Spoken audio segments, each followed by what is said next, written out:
The man who took Nancy Guthrie knew exactly what he was doing. He disabled a camera before it could record him clearly. He carried a tactical flashlight in his mouth to keep both hands free. He surveyed the property weeks in advance. He came back, executed the plan, and vanished, leaving behind a crime scene so forensically complicated that 10 weeks later, investigators still cannot name him publicly. This was not random. This was not impulsive. And according to private investigators and former law enforcement analysts who have now weighed in publicly, this person, or these people, operated with a level of specialized skill that narrows the suspect pool considerably.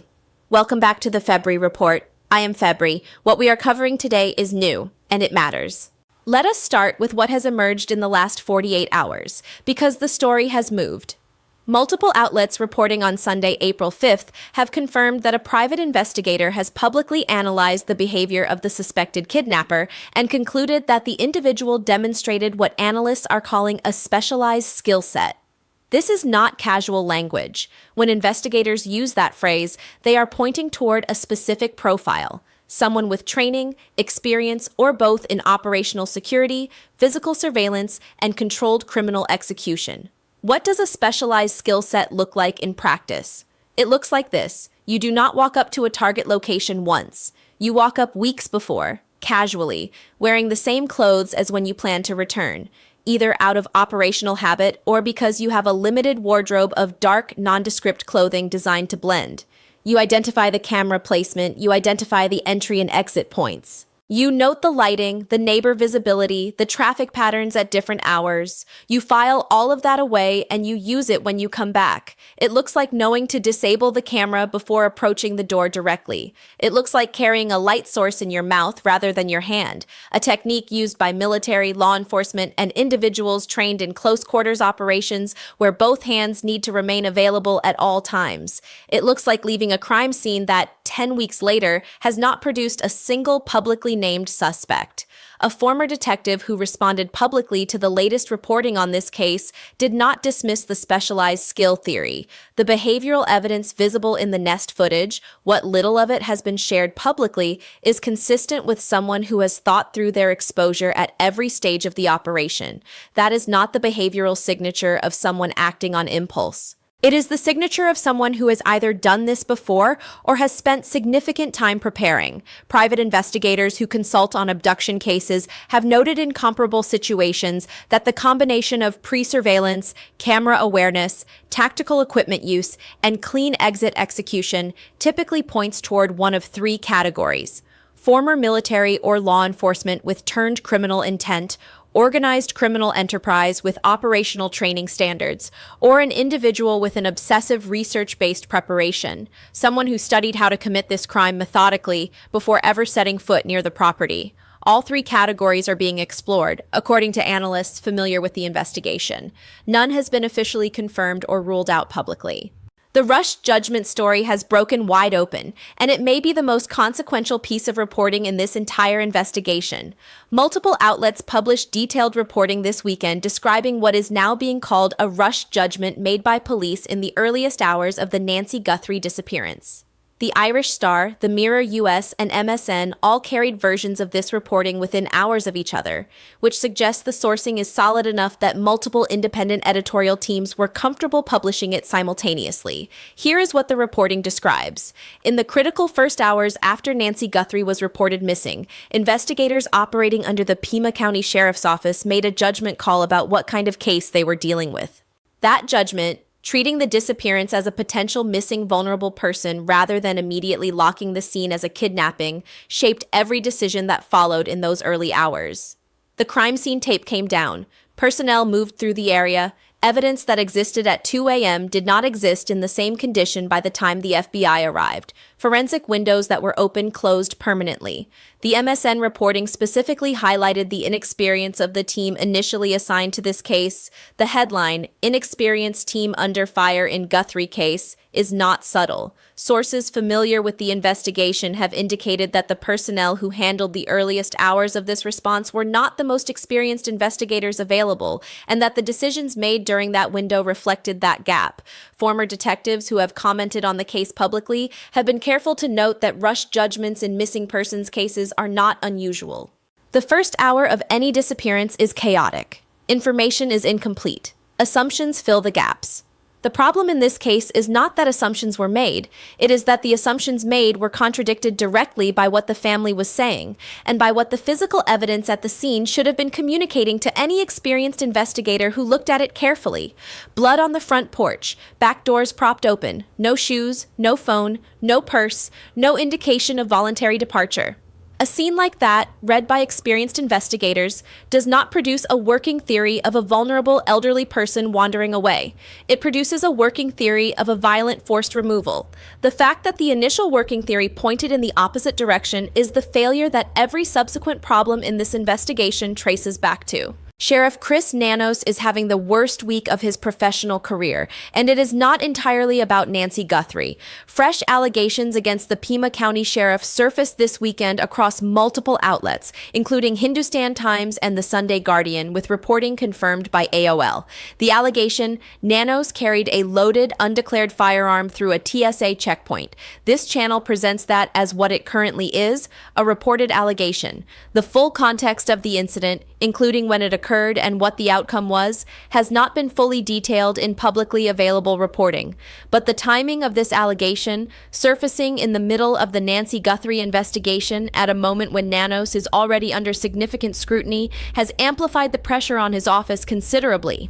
AOL's reporting framed it bluntly: the stalled case is stirring up past scandals. What that framing suggests is that the Guthrie investigation has opened a public examination of Nanos's leadership that is now pulling other issues into the same conversation. When an elected official's credibility is under scrutiny in a high-profile case, every other question about their judgment and conduct becomes fair territory for public discussion. The recall effort that was reportedly underway in recent weeks, driven in part by frustration over the Guthrie investigation, now appears to be gaining additional fuel from these new allegations. Whether Nanos survives politically through the resolution of this case or becomes its most prominent collateral consequence is a question that Tucson's voters will ultimately answer. What matters for the investigation itself is whether the friction at the leadership level of the Pima County Sheriff's Office, friction that has been documented, reported, and confirmed by multiple independent sources, is affecting the day-to-day work of the task force that is actually trying to find Nancy Guthrie. Sources cited in previous reporting suggested the joint FBI and Sheriff's Task Force was functioning more effectively at the working level than the headlines about leadership would suggest. The rank and file are described consistently as professional, committed, and serious. Whether that holds as the political pressure on their sheriff intensifies is worth watching.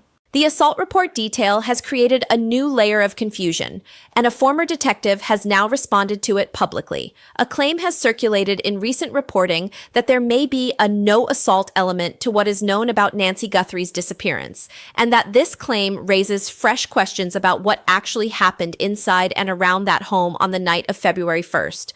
A former detective who responded publicly to this new information was careful but pointed. The question of whether an assault occurred and what the physical evidence at the scene does or does not indicate, connects directly to the blood deposition visible on the front porch in the available photographs. Forensic analysts who examined that imagery previously noted that the blood appeared aerated, meaning it showed characteristics consistent with having come from the nasopharyngeal area, the nose and mouth. Aerated blood carries small oxygen bubbles and presents differently than blood from a cut or external wound. That pattern, if accurately identified from the available photography, suggests Nancy may have been struck in the face or head during the abduction. If new reporting is now suggesting that a no-assault conclusion has been reached or floated internally, that creates a direct contradiction with what the physical evidence appeared to show. Either the blood deposition analysis was incorrect, the blood belonged to someone else, or the definition of assault being used in that claim is narrower than the physical reality of what occurred. A former detective responding to this acknowledged the contradiction without resolving it, noting that until the full forensic reports are available publicly, the no-assault claim and the blood deposition evidence cannot be fully reconciled. What it raises, at minimum, is the question of what the family means when they ask, "What did Cameron see?"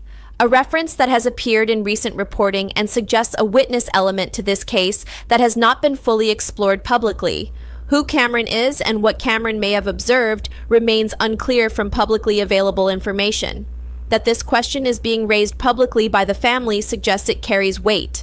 The question of whether Savannah Guthrie received a message claiming her mother is dead has now entered public reporting, and it demands careful handling. AOL reported this weekend with a headline asking directly whether Savannah received such a message. This channel treats that question with the seriousness it deserves and the caution it requires. What can be said with confidence is this: in high-profile kidnapping cases involving ransom demands, communications from perpetrators to family members are not unusual. They are, in fact, part of the documented playbook of organized abduction, particularly when the initial ransom demand has not produced the desired response. Perpetrators send proof of life. Perpetrators send proof of death. Sometimes they send fabricated versions of either, designed to pressure the family into compliance or to test whether law enforcement is monitoring the communication channels. Whether Savannah received a genuine communication, a fabricated one, or no communication at all is not confirmed publicly. The AOL report raises the question based on available sourcing. It does not answer it, and this channel will not present an unverified claim of that nature as established fact.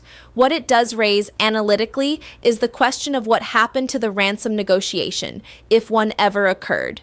The Bitcoin address referenced in the reported ransom note has not been publicly confirmed as having received any funds. If no payment was made, and if the perpetrator's communication has shifted from demand to declaration, that shift in tone would represent a significant development in the case's trajectory.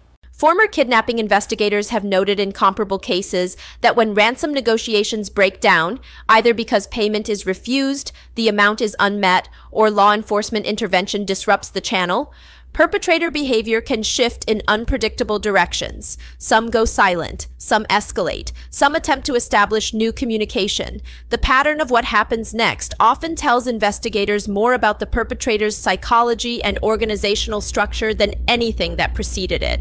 If Savannah did receive a message of any kind, law enforcement almost certainly knows about it and is working with it. The family has been cooperative with investigators throughout this process. Any communication received would represent exactly the kind of additional evidence thread that could break this case open. Step back from the day-to-day developments for a moment and look at the structural profile of this crime, because the new reporting about specialized skills adds an analytical dimension worth exploring carefully. Private investigators who have now weighed in publicly are pointing toward a suspect profile that does not fit the typical pattern of elderly person abductions in the United States.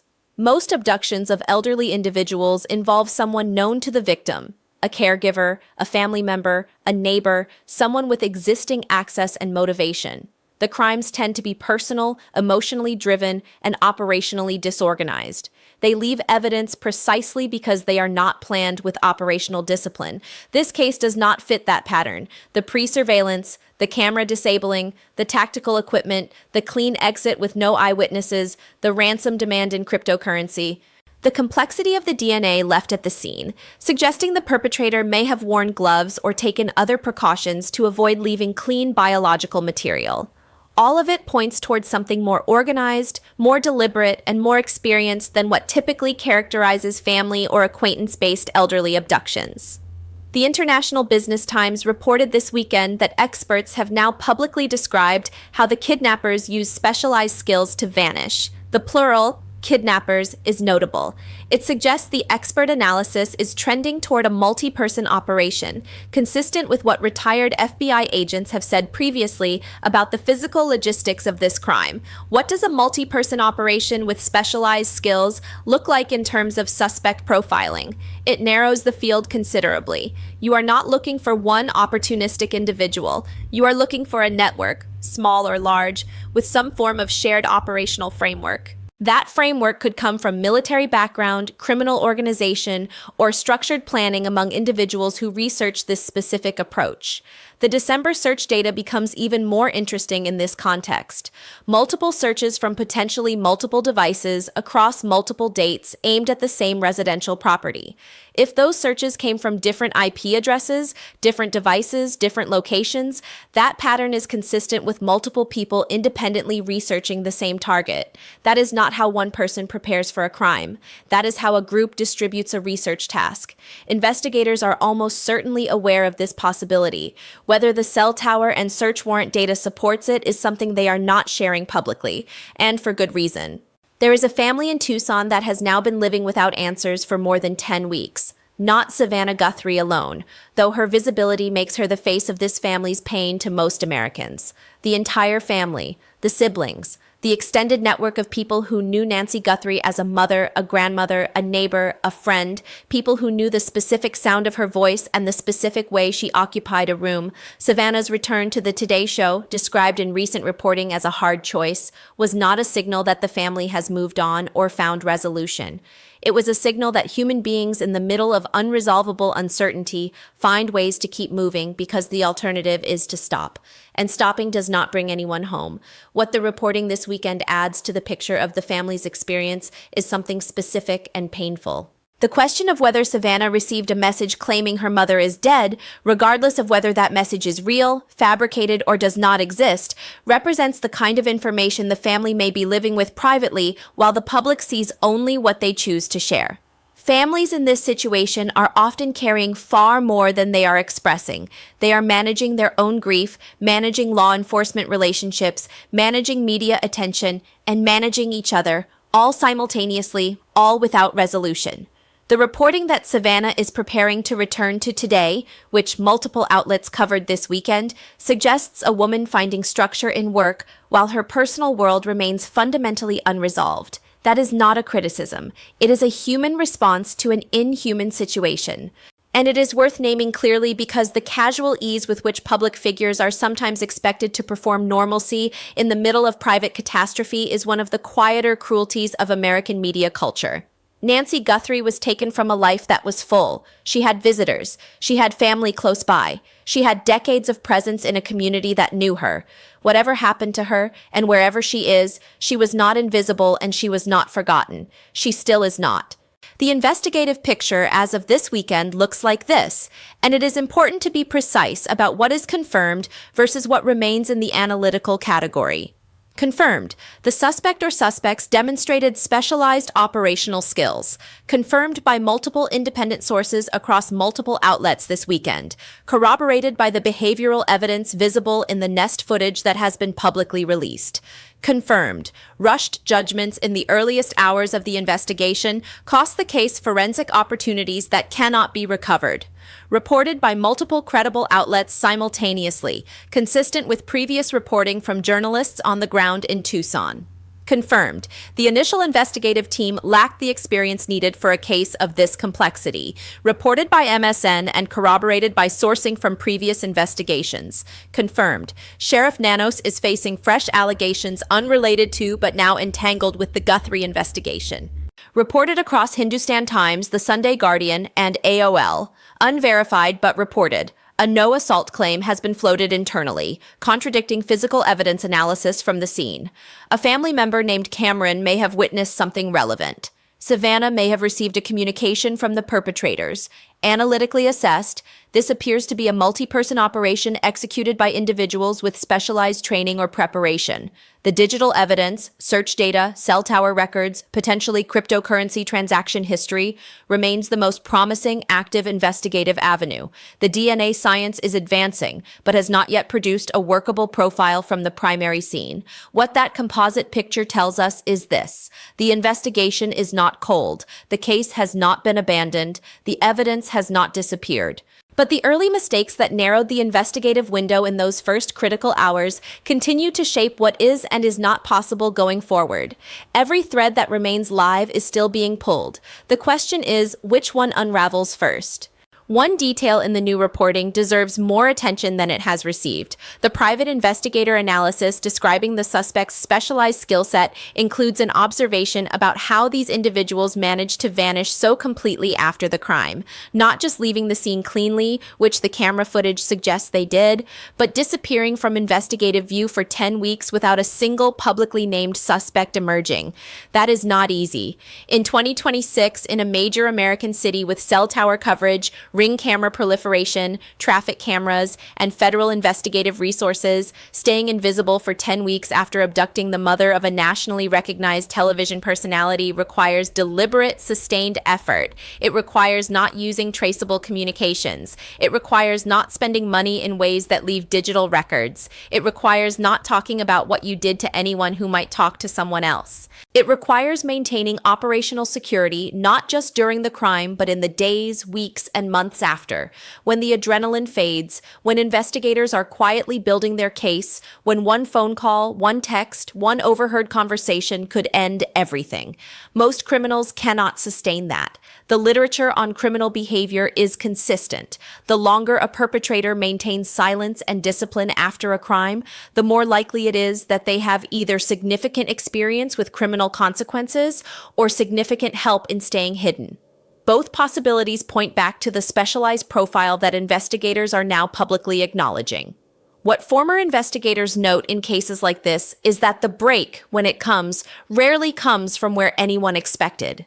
It comes from a financial transaction someone thought was untraceable. It comes from a DNA result that took 18 months to process, but finally produced a profile. It comes from a cell tower record that was pulled 18 months earlier and sat in a database until an analyst cross-referenced it with a new piece of information. It comes from someone talking. 10 weeks is a long time. It is not forever.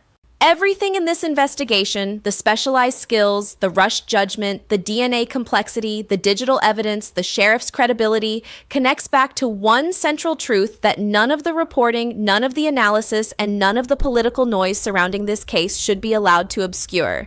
Nancy Guthrie is still missing. She is 84 years old. She was taken from her home in the middle of the night. She had no shoes. She had no phone. She had nothing that would help her communicate where she is or whether she needs help. And for more than 10 weeks, her family has been living in a state of suspended grief that has no clean resolution available to it. The new reporting this weekend, the specialized skills analysis, the rushed judgment documentation, the sheriff's fresh allegations, the possible family communication adds texture and detail to a case that continues to demand attention. But it does not change the fundamental equation.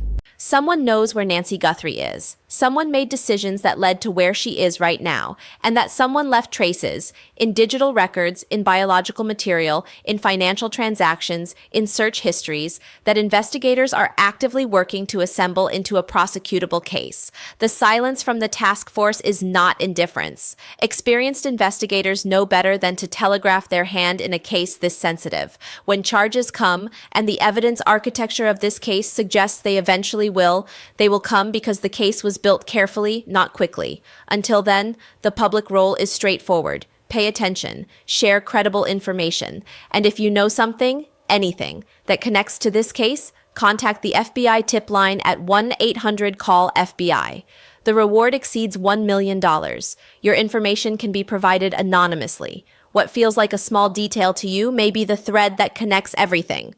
10 weeks. A suspect with specialized skills who has not been publicly named. An investigation compromised in its earliest hours by rushed judgments and inexperienced personnel. A sheriff facing fresh allegations that are pulling the political ground out from under him. A family carrying private pain that the public sees only in fragments. And a body of evidence, digital, forensic, financial, that is still being worked. This case is not over. The evidence does not disappear. The science does not stop advancing. And the people responsible for what happened to Nancy Guthrie have not, despite 10 weeks of apparent invisibility, managed to erase themselves from the record that 2026's investigative tools are capable of reading. Something will break. The only question is when. If this breakdown gave you something real, share it with someone following this case. Hit like. And subscribe to the Febry Report, where we stay on the stories that matter until they resolve. Because Nancy Guthrie deserves that, and so does every family watching this wondering if justice is still possible. It is. I am Febry. This is the Febry Report. Thank you for watching.